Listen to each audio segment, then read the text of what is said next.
আমাদের এক হতে হবে, দূরত্ব কমাইতে হবে, মুসলমান কালেমার এক পতাকায় আসতে হবে। আপনাদেরও সহযোগিতা করতে হবে, করবেন না? আপনাদের সহযোগিতা কি? ফেসবুকে বিভিন্নভাবে আলেমদের বিরোধিতা করবেন না, এটা হলো বড় সহযোগিতা।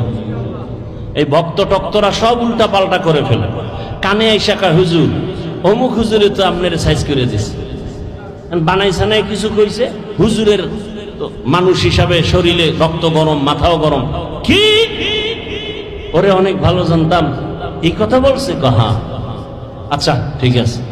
যদি ফেসবুক চালায় হুজুর তো জাগাত বিসমিল্লাহ ছাড়া লিখে দিবে 2 কলম ইশারা ইঙ্গিতে। আমি আলেম ওলামাদের থেকে এটা আশা করি না। এই আপনাদের মধ্যে এরকম ঝামেলা যুক্ত লোক আছে না? অন্তত ওলামায়ে কেরামের বিরুদ্ধে কিছু লিখবেন, পক্ষে লেখেন, পক্ষে লেখেন, বিরুদ্ধে লেখেন। এটা আপনাদের বড় সহযোগিতা।